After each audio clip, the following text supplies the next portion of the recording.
Librans, कैसे हैं आप लोग। मैं आप लोगों के लिए टैरो रीडिंग लाई हूँ from 10th June to 20th of June. तो देख लेते हैं क्या है आप लोगों के लिए मैसेजेस। और ये एक जनरल रीडिंग है तो ये सबके साथ रेजोनेट नहीं करेगी। और मेरे चैनल अमेजिंग टैरो को लाइक करें, सब्सक्राइब करें। Thank you. देखते हैं क्या है आप लोग के लिए messages.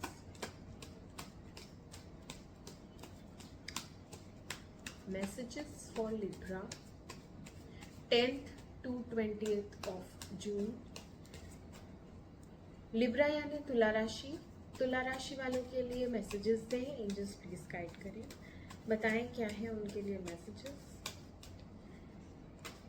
Messages for Libra 10th to 20th of जून 2024। क्या होगा इनकी लव लाइफ में, क्या होगा इनके रिलेशनशिप में। प्लीज एंजल्स गाइड करें, बताएं लिब्रा यानी तुला राशि वालों के लिए 10th to 20th of June 2024।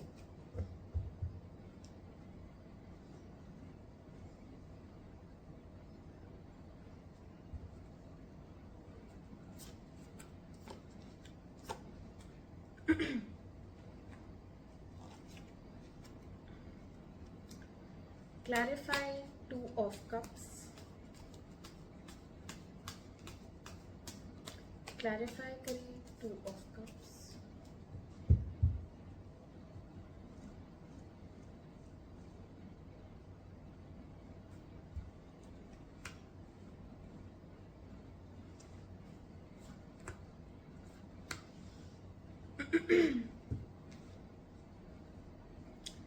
Clarify करें 8 of wands, 8 of wands clarify करें।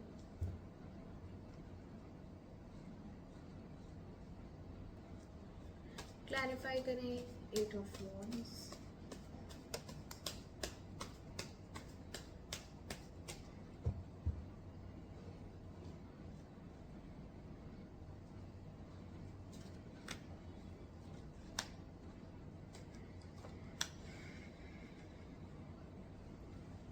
क्लैरिफाई करें king of swords.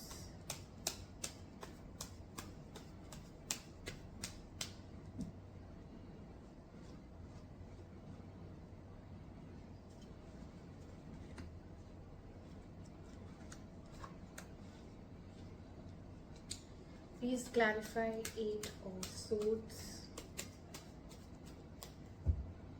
8 of swords clarify करें।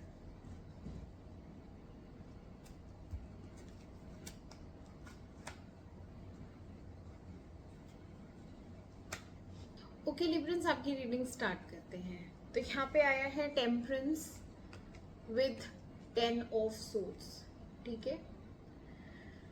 टेम्परेंस विद 10 of swords क्या, टेम्परेंस में आप बहुत काम हैं, ठीक है। काम है, कंपोज्ड हैं, बैलेंस्ड हैं, अपने इमोशंस अच्छे से हैंडल कर रहे हैं। हालांकि एक एंडिंग हो चुकी है, एक ब्रेकअप हुआ है आपकी लाइफ में, बट वो मतलब ख़त्म हो चुका है, उससे आप ऊपर आ गए हैं, मतलब वो उससे आप मूव ऑन कर चुके हैं। आपकी हीलिंग स्टार्ट हो गई है और आपको एक टॉक्सिक रिलेशनशिप से जैसे हम निकलते हैं ना, तो एक तरीके से इमोशनली आप अब बैलेंस्ड हो, बल्कि पहले आप बहुत ज़्यादा पेन में थे, ठीक है। तो ये वो रिलेशनशिप एंड हुआ है, हो सकता है ये आप ही ने किया हो एंड, ठीक है। तो वो एंडिंग हो चुकी है, वो खत्म हो चुकी है और अभी आप काफी बैलेंस्ड हैं, दिमाग से एकदम शांत हैं। और कुछ तो आपके मन में चल रहा है दो चीजों में, ठीक है। कोई ऑप्शन हो सकता है आपकी लाइफ में, दो चीजें आपकी लाइफ में हैं जरूर, जिसमें आप सोच रहे हैं कि वो इंसान गिवर रहा मेरी लाइफ में, हाँ वो इंसान गिवर रहा है मेरी लाइफ में, उसके साथ मैं बाद में एक नई शुरुआत कर सकता हूँ, ठीक है। क्योंकि आपके पास हमेशा से दो ऑप्शन थे, जिसमें से एक की एंडिंग हो चुकी है, तो आप इसीलिए शांत हैं मन से। और ये वाले की एंडिंग तो मेरे ख्याल से आपने खुद ने की है, क्योंकि क्वीन ऑफ सोर्ड आया है एंड 8 ऑफ सोर्ड्स आया है। यस, आप ही ने इस इंसान को ब्लॉक किया, बात करना छोड़ दिया। क्यों? क्योंकि यहाँ पे आपने अपनी कुछ एक होता है ना, हम अपने आप को कुछ रूल्स में बांधते हैं, ये वो रूल्स हैं, ये आपके अपने रूल्स हैं ताकि आप अपने आप को प्रोटेक्ट कर सकें। हम अपने आप को प्रोटेक्ट करते हैं कि तुम लोग इस दायरे के अंदर एंटर नहीं कर सकते, मुझे हर्ट नहीं कर सकते। तो बेसिकली यहाँ पे आपने उस इंसान से बोलना इसीलिए छोड़ दिया क्योंकि आपको लग रहा था कि ये रिलेशनशिप टॉक्सिक है और मैं इसमें फंसी हुई हूँ, मैं जब से इस रिलेशनशिप में हूँ मैं खुश नहीं हूँ, मैं अपने मन की नहीं, मतलब मेरे ऊपर बंदिशें बहुत हैं, रिस्ट्रिक्शंस बहुत सारे हैं। तो बेसिकली आपने अपने लिए एक बाउंड्री क्रिएट की और अब आपने एक डिसीजन लिया कि ये एंड कर दिया जाए और आगे की जिंदगी की नई शुरुआत की जाए। ठीक है, तो मन में तो आपके शांति है, ऐसा कुछ नहीं है कि ये एंडिंग हो गई तो बहुत दुखी है, नहीं, क्योंकि ये डिसीजन आप ही ने लिया है। बहुत ज्यादा रिस्ट्रिक्शंस थे तो आपको ऐसा बंधा बंधा फील होता था इस रिलेशनशिप में। ठीक है, और chariot with the page of wands. ठीक है, तो चैरियट बताता है कि यहाँ पे कुछ कंफ्यूजन है। यहाँ फिर मैंने कहा आपके पास दो ऑप्शंस हैं। ठीक है, यहाँ पे भी दो ऑप्शंस हैं। तो दो ऑप्शंस आपके लाइफ डिसीजन में आपको एक राह ढूंढनी है कि मुझे किस तरफ आगे बढ़ना है। तो आपको पता नहीं लग पा रहा है कि कैसे आगे बढ़ा जाए। ठीक है, एंड यहाँ पे मुझे लग रहा है कि फैमिली रिस्ट्रिक्शन है। यहाँ पे आप अपनी फैमिली की वजह से अभी कोई डिसीजन नहीं ले पा रहे हैं, बट आप किसी को बहुत एडमायर कर रहे हैं। ये कोई नया पर्सन है जिसको आप बहुत ज़्यादा एडमायर कर रहे हैं, दूर से ही देख रहे हैं, या फिर ऑनलाइन आप इस इंसान से बातचीत कर रहे हैं क्योंकि ये पेज ऑफ वॉन्ड्स आया है तो ये कम्युनिकेशन का कार्ड है। ओके, तो हो सकता है आप इस इंसान की तरफ दोस्ती का हाथ बढ़ा रहे हो, एक नए रिलेशनशिप में एंटर करना चाह रहे हो। तो वही कंफ्यूजन होगा आपको कि इस इंसान को कंसिडर किया जाए या नहीं किया जाए, क्या ये ट्रस्टवर्दी होगा। ठीक है, और यहाँ पे एज डिफरेंस है, ये आपसे छोटे हो सकते हैं एज में, तो वो इमेच्योर भी हो सकता है। आपको लगेगा कि ये है तो बहुत अट्रैक्टिव, ये है तो बहुत स्मार्ट, ये मुझे पसंद तो है, फिजिकली आप बहुत एडमायर कर रहे हैं, बट आपको उसके साथ रिलेशनशिप स्टार्ट करने में उतना एश्योरेंस नहीं है, उतने कॉन्फिडेंट नहीं हैं आप, क्योंकि अभी आप एक टॉक्सिक रिलेशन से निकली हैं। अब एक नया रिलेशनशिप एकदम से तो नहीं, अभी सिर्फ फ्रेंडशिप और हम चैट पे बात करेंगे या फोन पे बात करेंगे। ठीक है, कुछ लोगों के लिए यहाँ पे हायरोफेंट बताता है यहाँ पे एक रिलेशनशिप है जो कि शादी के बाहर है, या दोस्ती है जो कि शादी के बाहर है, या फिर यहाँ पे आप एक ऐसे उसमें हैं, डायलेमा में हैं जिससे आपको समझ में नहीं आ रहा है कि क्या मुझे फैसला लेना चाहिए। तो यहाँ पे आप किसी से राय लेते हुए नजर आ रहे हैं और मोस्ट प्रोबेबली आपको गलत राय मिलती है।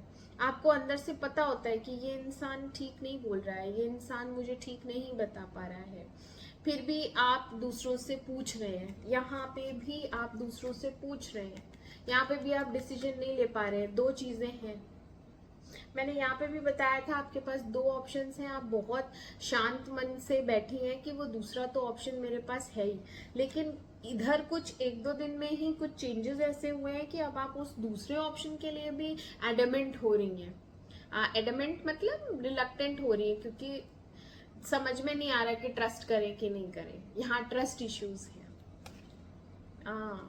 और कुछ डिफरेंसेस भी हैं।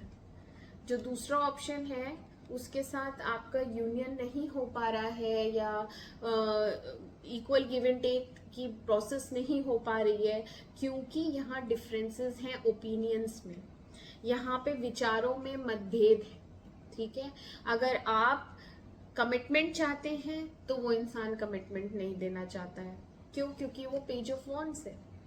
जो वॉन्ड्स होते हैं और जो पेजेस होते हैं वो कमिटमेंट नहीं देते हैं। तो यहाँ पे कमिटमेंट इश्यूज मुझे दिख रहे हैं कि आप चाहते हैं कि एक फाइनल कमिटमेंट शादी का हो जाए, प्रॉमिस शादी का कर ले तो मैं आगे बढ़ूं, लेकिन वो इंसान तो अभी बहुत इनिशियल स्टेज में है, अभी वो इंसान शादी तक तो नहीं जाएगा। यही रीज़न है कि आप दोनों का यूनियन नहीं हो पा रहा है, ठीक है, वो इक्वालिटी नहीं बैठ रही है, ठीक है। लिब्रंस मिडिल में क्या है, मिडिल में भी यही लॉन्ग टर्म इश्यूज पे ही डिस्कशन होता रहेगा। यहाँ पे आप ट्राई करेंगे कि इस रिलेशनशिप में कमिटमेंट मिल जाए, मुझे लॉन्ग टर्म गारंटी मिल जाए, कुछ एश्योरेंस मिल जाए, बट लॉन्ग टर्म का तो वायदा वो इंसान नहीं करेगा मिडिल में भी। बट एक नई शुरुआत ज़रूर हो जाएगी। वो इंसान हो सकता है आपको प्रपोज करे और प्रॉमिस ज़रूर कर सकता है कि मैं आगे जाके तुम्हें कमिटमेंट दे सकता हूँ, लेकिन अभी मैं इस पोजीशन पे नहीं हूँ कि मैं कमिट करूँ, बट मैं प्यार बहुत करता हूँ। तो यहाँ पे ये प्रपोज करेंगे आपको एंड बहुत लॉयल है, ये इनोसेंट बहुत होता है। अभी यहाँ पे ये इंसान न्यू बिगनिंग करना चाहता है आपके साथ एंड बहुत पॉजिटिविटी के साथ। आगे के फ्यूचर के लिए ये बहुत पॉजिटिव है और जितने भी रास्ते में ऑब्स्टिकल्स आएंगे, चैलेंजेस आएंगे, ये उन सबको पार करने की क्षमता रखता है क्योंकि इसकी विल पावर है। जहां चाह वहां रहा एंड लॉयल भी है। तो आपको कमिटमेंट के लिए अभी फोर्स नहीं करना चाहिए कायदे से, अगर देखा जाए तो। अगर कमिटमेंट की वजह से आप पीछे हट रही हैं तो अभी के लिए आपको गो विद द फ्लो होना चाहिए। अगर वो इंसान प्रपोज कर रहा है और पॉजिटिव है और आपको जेन्युइन लगता है ये प्रपोजल, तो आपको एक्सेप्ट कर लेना चाहिए। बट आप अभी पास्ट के जो ब्रेकअप हुआ है ना, वहाँ पे भी आपका भी पूरा ट्रांसफॉर्मेशन नहीं हो पाया है। वहाँ के भी कुछ चीज़ें हैं जो आपको बॉदर करती हैं, बार बार याद आती हैं, ठीक है, बॉदरिंग है यहाँ पे, ठीक है। तो कुछ चीज़ें ख़त्म हो के भी ख़त्म नहीं हुई हैं, अधूरी रह गई हैं, ऐसा लगता है पूरी तरह फिनिश नहीं हुआ है वो मामला। वहाँ पे भी इनकम्प्लीट एनर्जी है कि एक तरीके से आपने ब्लॉक किया उस इंसान को, बीच में ही छोड़ दिया है ना, तो वो कंप्लीट नहीं हो पाया, एंडिंग कंप्लीट नहीं हो पाई। या तो उस इंसान ने आपको ब्लॉक करके एंडिंग करी या फिर आपने करी है। मुझे तो लग रहा है आप ही ने करी है क्योंकि आपके पास दो ऑप्शंस थे और दूसरे वाले से आपको कमिटमेंट की उम्मीद है, लेकिन दूसरा वाला भी अभी कमिटमेंट देने के लिए रेडी नहीं है क्योंकि वो अभी इमेच्योर हैं या वो अभी सेटल नहीं है या वो अभी रेडी नहीं है। तो अब आप फिर से पास्ट के बारे में सोच रहे हैं कि जिससे खत्म हो गया वो उससे मैंने क्यों खत्म किया, है ना। तो वहां पे कुछ पैशन की कमी हो सकती है, वहां पे एक्शंस, वहां से भी एक्शंस नहीं आ रहे थे, वहां पे भी सिर्फ हवा में बातें हो रही थी, ये हवा में बातें, ठीक है। वहां पे भी फॉल्स प्रोमिसेस थे, वहां पे भी आपको कमिटमेंट इश्यूज थे, तो आपने वो रिलेशनशिप भी खत्म कर दिया था। ऊपर से वो रिलेशनशिप टॉक्सिक भी था, तो वो तो प्रकृति नहीं चाहती थी कि आपके साथ रिलेशनशिप आगे चले, इसीलिए वो एंड हुआ। वहां तो जो एंडिंग हुई वो अच्छे के लिए हुई है। तो अब आप पास्ट के बारे में मत सोचिए, अब आप आगे का सोचिए। और ये जो ऑप्शन है इसमें आपको नई जिंदगी, नई शुरुआत मुझे दिख रही है होते हुए, तो आपको ये एक्सेप्ट कर लेना चाहिए प्रपोजल। मिडिल में ये आएगा, ठीक है लिब्रा। यहाँ एक कमिटमेंट की एनर्जी फिर आई है, ठीक है। तो अगेन आपको कमिटमेंट चाहिए और वो इंसान अभी कमिटमेंट देने के हैसियत में नहीं है या वो नहीं दे सकता, ठीक है। यही सब बातें आप किसी से डिस्कस कर रहे हैं। अगेन आप सॉलिट्यूड में जाएंगे, थोड़ा टाइम आप ब्रेक लेंगे कि ये सब प्रोसेस करने में, माइंड को प्रोसेस करने में क्या करना चाहिए क्या नहीं करना चाहिए। आप अकेले में चिंतन करेंगे, ठीक है, और भगवान से प्रे करेंगे कि सब चीज़ें मेरे हिसाब से चले, मैं जो चाहती हूँ कि मुझे कमिटमेंट मिले वो मुझे वो दे दे। आप प्रेयर करेंगे, मैनिफेस्ट करेंगे। यहाँ पे मेडिटेशन है, प्रेयर है और अकेले में सोचना। पास्ट के बारे में भी सोचेंगे। यहाँ पे आप पास्ट के बारे में भी सोच रही हैं, बीच बीच में आप पास्ट में चली जाती हैं, इमोशनल हो जाती हैं। बट यहाँ पे कुछ लोगों को अपने ये जितनी भी टेंशन है, जितना भी स्ट्रेस है, उससे एक ब्रेक लेने को कहा जा रहा है कि हो गए 9-10 दिन एक ही चीज पे अड़े हुए हो, कमिटमेंट नहीं मिल रहा है तो आगे बढ़ना चाहिए, कुछ और दिमाग लगाओ, कुछ प्रोडक्टिव करो। तो यहाँ पे आप एक डिसीजन लेती हुई दिख रही हैं। अगर ये आप हैं तो आपको बुद्धि आ जाएगी। आपको लास्ट डेज में जब आप चिंतन पे जाएंगी तो आपको बिल्कुल बुद्धि आ जाएगी। आप समझ जाएंगे कि अभी प्रैक्टिकली ये चीज पॉसिबल नहीं है, शादी वादी, ठीक है मैं वेट कर लूंगी। और अगर आप मेल हैं तो आप यही डिसीजन लेंगे कि मैं इसको सब बातें साफ साफ बता देता हूँ, समझा देता हूँ क्या सीन है, क्योंकि प्यार तो मैं इससे करता हूँ बट इमोशंस में आके मैं ऐसा कोई डिसीजन नहीं ले सकता जिससे हम लोग की लाइफ खराब हो, है ना। क्योंकि यहाँ पे दिमाग लगाया जा रहा है कि ये रिलेशनशिप कैसे आगे बढ़ेगा। यहाँ पे ये जो आपके पार्टनर हैं वो कमिटमेंट चाहती है, आप अभी कमिटमेंट दे नहीं सकते हैं, तो जो भी बात है वो आप उसको अच्छे से समझाएंगे, ठीक है। यहाँ पे बहुत ही 1-to-1 कन्वर्जेशन है, क्लियर कट कन्वर्जेशन है, ऑनेस्ट कन्वर्जेशन है और एक डिसीजन लिया जाएगा। एंड के दिनों में ये चीज होगी। मोस्ट प्रोबेबली आपकी तरफ से एक बाउंड्री क्रिएट हो जाएगी। आप अपने आप को प्रूफ करने में लगेंगी कि मैं जो बोल रही हूँ मैं अपनी जगह सही हूँ, मेरी जो डिमांड्स हैं वो मुझे पूरी करनी है ना। मैं अगर कमिटमेंट इश्यूज में हूँ कि मुझे कमिटमेंट चाहिए तो मेरी डिमांड तुम क्यों नहीं सुन रहे हो, क्या और लोग भी इन्वॉल्व हैं इसमें। क्योंकि यहाँ पे ऐसा लग रहा है आपको डर है कि अगर मुझे कमिटमेंट नहीं मिला तो ये इंसान किसी और के पास ना चला जाए, आपको ऐसा फियर है। और अगर तुमने मुझे कमिटमेंट नहीं दिया तो फिर मैं बिना कमिटमेंट के इस रिलेशनशिप में भी नहीं रहूंगी, क्योंकि आप अपने लिए एक बाउंड्री बना रही हैं। बिना मंजिल का प्यार, ऐसा आगे के बारे में आप बहुत ज्यादा सोच रहे हैं। तो आप यहाँ पे अपने लिए स्टैंड लेती हुई दिख रही हैं, अपने लिए फाइट करती हुई दिख रही हैं, अपनी बात को रखती हुई दिख रही हैं एंड चैलेंजेस बहुत हैं यहाँ पे, ठीक है। ओके लिब्रा, तो ये थे आपके मैसेजेस। मेरे चैनल को लाइक करें, सब्सक्राइब करें और मैं मिलती हूँ आपसे आपकी अगली रीडिंग में। तब तक के लिए do take care of yourself. Bye bye.